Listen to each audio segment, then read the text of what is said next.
Today we're going to learn about using the option pattern to read information from a configuration file into your .NET application. And you might be saying, I don't need patterns, I just want some code to do this. And I would say we are going to write some code to do this. We're just going to use this pattern because it's the best way. And if you were to say, well, who are you to tell me what the best way is? I would say A, you're being kind of sassy. B, you're up here, you need to bring it down here. And C, it's Microsoft that's telling us it's the best way. Let's have a look. Here we are on the Microsoft documentation, and you can see that it says the preferred way to read related configuration values is using the option pattern. The option pattern is possible through the blah, blah, etc., etc. We'll get to all that. Anyway, that's why we're using the options pattern.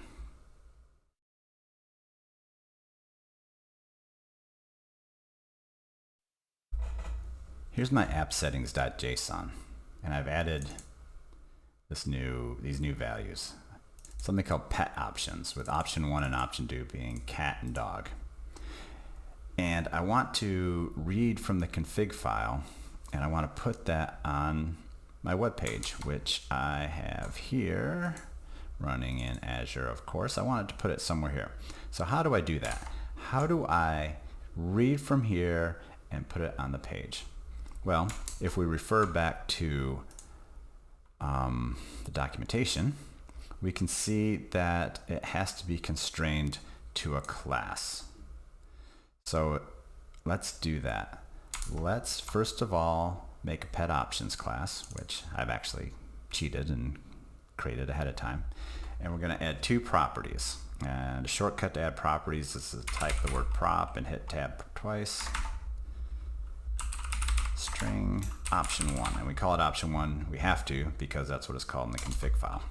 Prop string option 2. Easy. Still, how do we get this class into the model of our web page? And to do that, we're going to use our second favorite design pattern, dependency injection. So let's jump over to startup. And the reason we're using dependency injection is because it's the 21st century, and if you're going to be a .NET developer, you use dependency injection. So there. We add the service to the service container here in the startup file. Services.configure. Configure what? The pet options.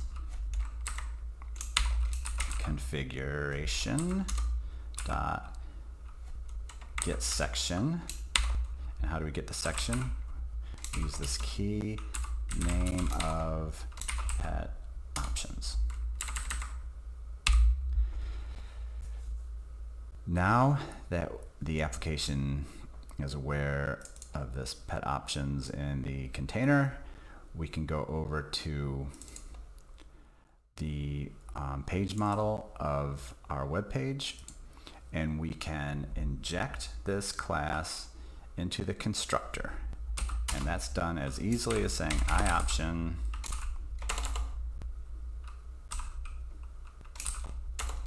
pet options, and then we just give it a name like pet options. That means that we have to have another, have to have a private field here.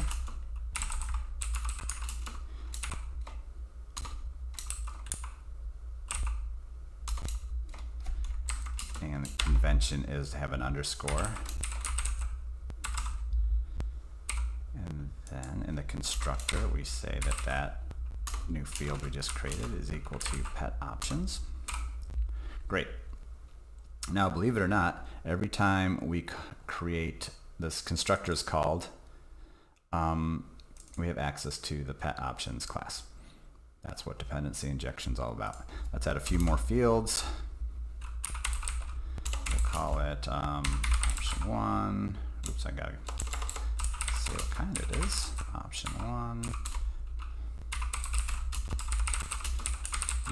anything you want, and you'll see what I'm doing. So when the web page asks for the model on get, we're going to say that this field we created option 1 equals to pet options dot value option 1, and of course option 2 equals pet options dot value dot option 2. Great. So now we know that this model has this value that's coming from here. Let's go to the web page and we'll just make something hokey here.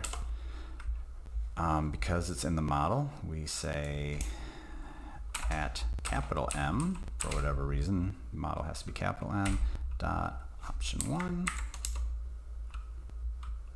oops, dot option 1, and we'll do the same here.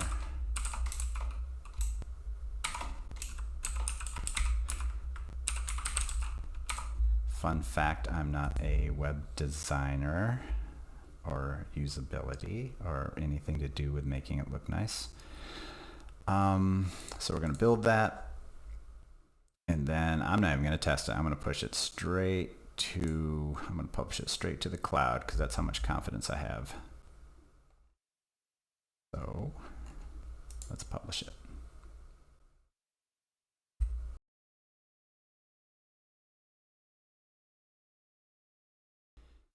As you can see, now our web app is reading the configuration file and loading those values. And you're like, sure, maybe you just hard-coded that during that break. That's possible, but I didn't. It actually works. But let me show you another trick. So that's reading from the app config, cat and dog. But what about the configuration that comes, well, the configuration that every app service has? It has a configuration. What if we added the same value here? So let me show you what I mean. What if I said something like pet options option 1 and gave it, I don't know, a different pet, turtle. Pet options option 1.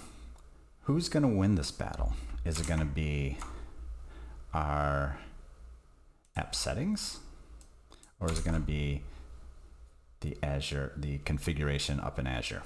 The answer is the configuration up in Azure, and to prove that, I will save it. That means that the app service has to restart, so I don't know how long this is going to take.